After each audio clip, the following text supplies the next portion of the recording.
Assalamualaikum warahmatullahi wabarakatuh. Perkenalkan, nama saya Arman Afrianto, 21108022, dan dua rekan teman saya yang bernama Andi Agun Pangeran Amjan 21108023 dan Anissa Ellen Valenia 21108007 dari kelompok 2 kelas S1 Teknik Biomedis 2A. Di sini kami akan mempresentasikan tentang ketuhanan dalam Islam. Yang pertama yaitu pendahuluan, ada latar belakang. Ketuhanan dalam konsep Islam, Tuhan disebut Allah dan diyakini sebagai zat yang maha agung dan maha esa, pencipta yang maha kuat dan maha tahu, yang abadi, penentu takdir, dan hakim bagi alam semesta. Dalam Islam, konsep ketuhanan merupakan hal utama dan paling awal yang harus diperbaiki, karena itu merupakan pondasi yang menopang kehidupan keislamannya nanti. Pondasi itu harus benar-benar kuat dan kokoh, karena kalau tidak akan mengurangi hakikat keislaman seorang muslim. B. Rumusan masalah. Seperti apa fitrah kebertuhanan dalam diri manusia? Bagaimana perkembangan pemikiran manusia tentang Tuhan? Bagaimana pemikiran umat Islam tentang Tuhan? Apa saja sifat Allah dan Asmaul Husna? Bagaimana keimanan dan ketakwaan seseorang? Pada pembahasan kali ini ada 5 pembahasan yang harus dibahas. Yang pertama yaitu fitrah kebertuhanan dalam diri manusia. Begitu mudahnya manusia beriman kepada Allah Subhanahu wa taala jika menggunakan fitrah dan akalnya. Karena sesungguhnya fitrah manusia itu mencari Tuhan untuk disembah. Dijelaskan bahwa Islam adalah agama fitrah, sebagaimana Allah Subhanahu wa taala berfirman, A'udzubillahi minasyaitonirrajim. Bismillahirrahmanirrahim. Fitratallahi allati fataran nasa 'alaiha la tabdila li khalqillah zalikad dinul qayyim walakinna aksaran nasi la ya'lamun. Quran surah Ar-Rum ayat 30, yang artinya fitrah Allah yang telah menciptakan manusia. Menurut fitrah itu tidak ada perubahan pada fitrah Allah, dan terdapat dalam hadis yang sahih riwayat Imam Bukhari dan Muslim, yang artinya Rasulullah SAW bersabda, tidaklah seorang anak yang dilahirkan melainkan terlahir atas fitrah, maka kedua orang tuanya lah yang menjadikan Yahudi, Nasrani, dan Majusi. Dari kedua dalil di atas dapat disimpulkan bahwa setiap manusia baik dari kalangan muslim maupun kafir diciptakan atas fitrah yang berupa potensi dasar tentang Islam. Sesungguhnya segala sesuatu yang diperintahkan Allah Subhanahu wa taala sesuai dengan fitrah manusia, dan yang dilarang pasti bertentangan dengan fitrah manusia. Yang kedua yaitu perkembangan pemikiran manusia yang akan dibacakan oleh Andi Agun. Pada beliau, persilakan. Perkenalkan, nama saya Andi Agun Pangeran Amjan yang akan menjelaskan bagaimana perkembangan pemikiran manusia mengenai Tuhan. Sebelum manusia mengenal ilmu pengetahuan, indikasi tentang keberadaan Tuhan telah ada. Manusia bertanya-tanya tentang siapa di balik keberadaan alam semesta itu. Apakah alam semesta terjadi dengan sendirinya atau ada kekuatan yang mengatur alam semesta? Dari keinginan manusia untuk mengetahui keberadaan alam semesta, maka manusia mencoba mengkajinya sesuai dengan kemampuan akalnya. Namun, kepercayaan terhadap adanya Tuhan yakni berbeda-beda. Hal ini disebabkan oleh tingkat kemampuan akal manusia. Konsep ketuhanan banyak sekali kita kenal, seperti dinamisme, animisme, politisme, henotisme, dan monotisme. Yang pertama, apa itu dinamisme?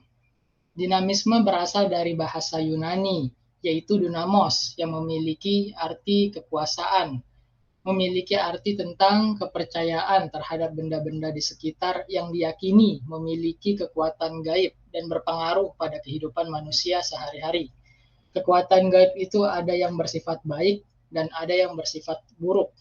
Kekuatan yang diyakini mampu memberikan manfaat atau bahaya. Kesaktian itu berasal dari keris kuno, tombak kuno, batu, air, api, dan masih banyak lagi yang dianggap punya kekuatan gaib.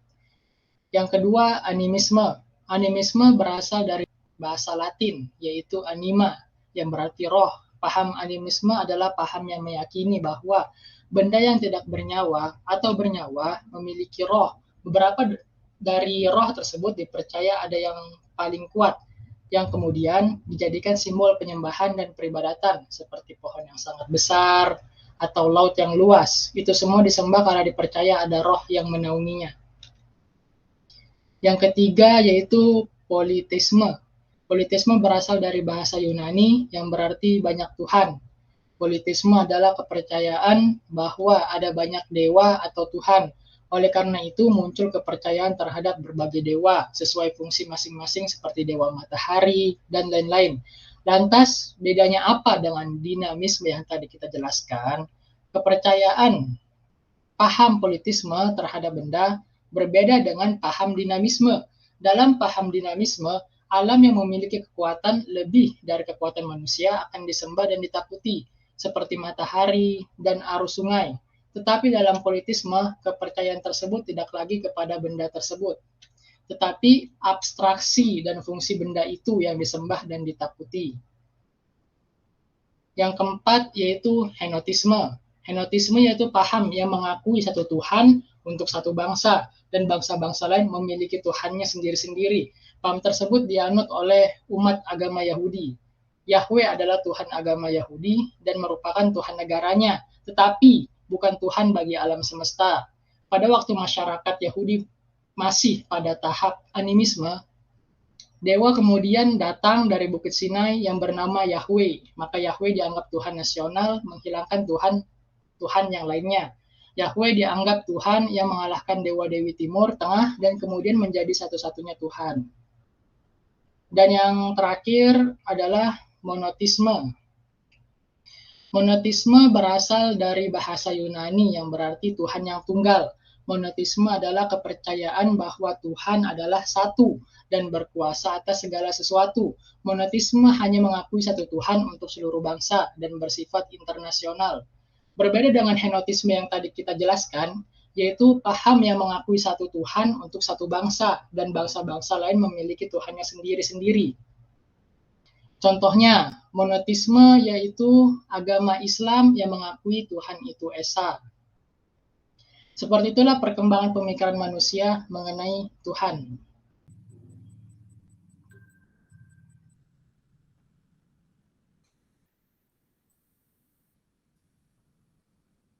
Berikutnya, saya akan menjelaskan tentang pemikiran umat Islam tentang Tuhan. Dalam pemikiran Islam, Tuhan disebut Allah yang Maha Esa. Allah tempat meminta segala sesuatu, tidak beranak dan diperanakan, dan tidak ada sesuatu yang setara dengan Dia. Islam menitik beratkan konseptualisasi sebagai yang tunggal dan maha kuasa yang disebut Tauhid, dan ini semua sudah dijelaskan dalam surah Al-Ikhlas. Kemudian sifat-sifat Allah dan Asmaul Husna. Sifat-sifat Allah. Sifat Allah adalah sifat yang harus diyakini sepenuhnya sebagai sifat kesempurnaan Allah dengan kebesaran dan keagungannya. Sebaliknya, tidak mungkin Allah mempunyai sifat yang mencemari derajat ketuhanannya. Sifat-sifat Allah terdiri dari sifat wajib, sifat yang harus ada pada zat Allah sebagai kesempurnaan baginya. Sifat-sifat wajib bagi Allah terdiri atas 20 sifat dan dikelompokkan menjadi 4 kelompok sebagai berikut. Pertama, sifat nafsiyah, yaitu yang berhubungan dengan zat Allah, wujud atau ada. Kemudian sifat salbiyah, yaitu sifat yang menolak sifat-sifat yang tidak layak bagi Allah, sebab Allah maha sempurna dan tidak memiliki kekurangan. Yang termasuk dalam sifat salbiyah yaitu qidam, baqo, mukhalafatu ulil hawadisi, qiyamuhu binafsihi, dan wahdaniyah. Kemudian sifat ma'ani yaitu sifat abstrak yang wajib ada pada Allah, yang termasuk sifat ma'ani yaitu al-qudrah, iradat, al-ilmu, hayat, sama, basar, dan kalam. Kemudian sifat ma'nawiyah adalah kelasiman dari sifat ma'ani. Yang termasuk dalam sifat ma'nawiyah yaitu qodiron, muridan, aliman, hayan, samian, basiron, dan takliman. Yang kedua sifat mustahil atau mukhal. Sifat mustahil tidak akan pernah ada pada zat Allah Subhanahu wa Ta'ala, sama seperti sifat wajib. Sifat mustahil juga ada 20 yang terbagi menjadi 4 kelompok sebagai berikut. Yang pertama sifat mustahil dari sifat nafsiyah yaitu Adam. Kedua sifat mustahil dari sifat salbiyah ada 5 yaitu hudus, fana, mumatsalatuhu lil hawadisi, ihtiyajuhu lil ghairihi, dan ta'adud. Kemudian sifat dari sifat mani ada 7 yaitu ajzun, karohah, jahlun, mautun, samamun, umi, dan bukham. Berikutnya sifat dari sifat manawiyah ada 7 yaitu kaunuhu ajian, kaunuhu karihan, kaunuhu jahilan, mayitan, kaunuhu ashama, kaunuhu ama, dan kaunuhu agama. Yang ketiga ada sifat jaiz. Kata jaiz merupakan bahasa. Kata jaiz menurut bahasa berarti boleh. Yang dimaksud adalah sifat yang boleh ada dan boleh pula tidak ada pada Allah. Allah bebas dengan kehendaknya sendiri tanpa ada yang menghendaki. Allah boleh saja tidak menciptakan alam ini jika dia tidak menghendaki alam ini. Allah berfirman yang artinya memperbuat segala sesuatu yang mungkin terjadi atau tidak memperbuatnya. Yang berikutnya ada al-asma'ul husna. Al-asma'ul husna dapat diartikan sebagai nama-nama yang baik lagi indah yang hanya dimiliki oleh Allah Subhanahu wa Ta'ala, bukti keagungannya. Kata Asmaul Husna diambil dari ayat yang artinya tidak ada Tuhan melainkan Dia. Dia memiliki Al-Asmaul Husna, Quran Surat Toha ayat 8. Asmaul Husna yang tercantum di dalam Al-Quran dan dikelompokkan menjadi 8 kelompok sebagai berikut. Yang pertama, nama-nama yang berhubungan dengan zat Allah Subhanahu wa Ta'ala, yaitu Al-Wahid, Al-Haq, As-Samad, Al-Awwal, Al-Akhir, dan Al-Qudus. Yang kedua, nama yang berhubungan dengan perbuatan Allah, yaitu Al-Khaliq, Al-Musawwir, Al-Bari, Al-Budi. Nama yang berhubungan dengan sifat kecintaan, Ar-Rahman, Ar-Rahim, Al-Mu'min, Al-Wadud, Al-Baru, Al-Wahhab, dan Ar-Razzaq. Nama yang berhubungan dengan kemuliaan Allah, yaitu Al-Azim, Al-Ali, Al-Qawi, Al-Aziz, Al-Qahar, Al-Mutakabbir. Nama yang berhubungan dengan ilmu Allah, Al-Alim, As-Sami, Al-Basir, Al-Raqib, Al-Muhaimin, Al-Hakim, Al-Qabir, As-Sahid, Al-Batin. Yang keenam, nama yang berhubungan dengan kekuasaan Allah, yaitu Al-Qadir, Al-Wali, Al-Malik, Al-Fatah, Al-Wakil.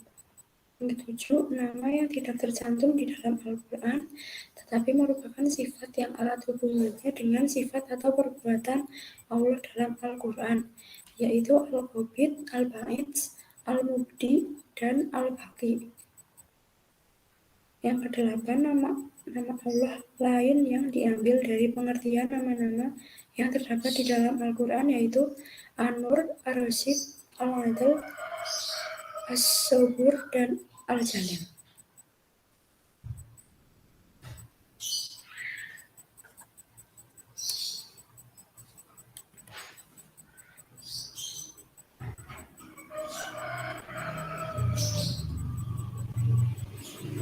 Baik, selanjutnya yang terakhir ada keimanan dan ketakwaan. Definisi keimanan. Iman merupakan kepercayaan yang berkenan dengan agama, percaya kepada Allah, Nabi, kitab, dan sebagainya. Iman diyakini dalam hati, diucapkan dengan lidah, dan diwujudkan dengan perbuatan.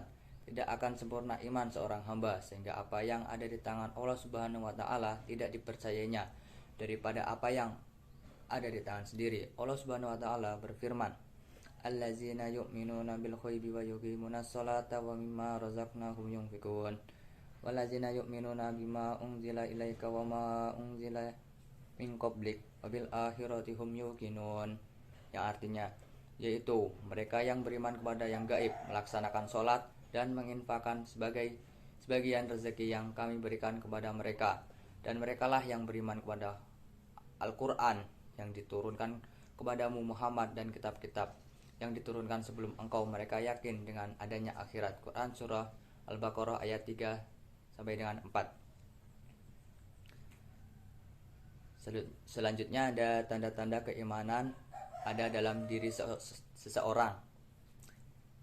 Pertama yaitu hatinya bergetar ketika mendengar nama Allah Subhanahu wa taala. Kedua, mengamalkan amalan berdasarkan ilmu yang dia miliki sesuai tuntunan.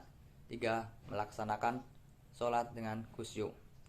4. Mengeluarkan zakat dan sedekah dengan ikhlas. 5. Tidak melakukan perbuatan yang tidak berguna. 6. Memelihara kemaluannya. Selanjutnya yaitu ada definisi ketakwaan. Takwa berasal dari bahasa Arab yang artinya memelihara diri dari siksaan Allah Subhanahu wa taala, yaitu dengan mengikuti segala perintahnya dan menjauhi semua larangannya. Al Hasan Al Basri rahimahullah berkata, yang artinya yang bertakwa adalah mereka yang menjauhi hal-hal yang diharamkan dan menunaikan berbagai kewajiban. Allah Subhanahu wa taala berfirman, "Fattaqullaha mastata'tum wasma'u wa ati'u wa anfiqu khairan li anfusikum." Yang artinya, maka bertakwalah kamu kepada Allah menurut kesanggupanmu dan dengarlah serta taatlah. Quran Surah At-Takabun ayat 64. Rasulullah SAW beliau bersabda, bertakwalah kepada Allah dimanapun engkau berada, iringilah perbuatan buruk dengan perbuatan baik, maka kebaikan akan menghapus keburukan itu, dan pergaulilah manusia dengan akhlak yang baik. Hadis riwayat Tirmizi. Tanda-tanda orang yang bertakwa yaitu yang pertama, ada lisannya tidak pernah digunakan untuk berkata bohong dan menggunjing. Kedua, hanya memakan makanan yang halal dan tidak berlebihan.